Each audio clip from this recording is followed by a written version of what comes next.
ఎమ్మెల్యేలు డాక్టర్లు అయితే ఎంత ఉపయోగమో అందరూ చూడాల్సిన విషయం. గర్భిణికి ప్రసవం చేసిన ఎమ్మెల్యే.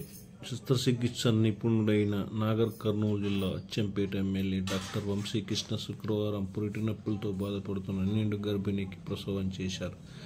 లింగాల మండల కేంద్రానికి చెందిన 9 నెలల గర్భిణి సన్నకు పురిటి నొప్పులు అధికం కావడంతో కుటుంబ సభ్యులు 108లో అచ్చంపేట ప్రభుత్వ ఏరియా ఆసుపత్రికి తీసుకొచ్చారు. స్కానింగ్ చేయగా గర్భంలోని శిశువు మెడకు పేగ చుట్టుకుందని తేలింది. ఆసుపత్రిలో గైనకాలజిస్ట్ ఉన్నప్పటికీ హై రిస్క్ కావడంతో జిల్లా కేంద్రంలోని జనరల్ ఆసుపత్రికి తీసుకెళ్లాలని మత్తు వైద్యుడు సూపరింటెండెంట్ డాక్టర్ ప్రభు సూచించారు. ఆర్థిక స్తోమత లేకపోవడం, గర్భిణిని తరలించేలోపు అనుకోనిదేమైనా జరుగుతుందేమో అన్న భయంతో ఆమె కుటుంబ సభ్యులు ఎమ్మెల్యే డాక్టర్ వంశీకృష్ణకు ఫోన్ చేసి విషయం తెలిపారు.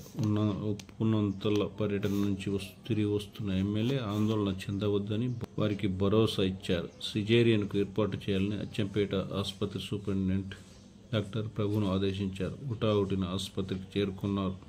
డాక్టర్ ప్రభు గైనకాలజిస్ట్ అవంతితో కలిసి గర్భిణికి సిజేరియన్ చేశారు. ఆడ శిశువు జన్మించింది. తల్లి బిడ్డల ఆరోగ్య పరిస్థితి నిలకడగా ఉంది. ప్రభుత్వ ఆసుపత్రికి వచ్చి స్వయంగా ప్రసవం చేసినందుకు ఆయనకు కుటుంబ సభ్యులు కృతజ్ఞతలు తెలిపారు. బంధువులకు శిశువును అప్పగిస్తున్న ఎమ్మెల్యే డాక్టర్ వంశీకృష్ణ పక్కన డాక్టర్ ప్రభు తదితరులు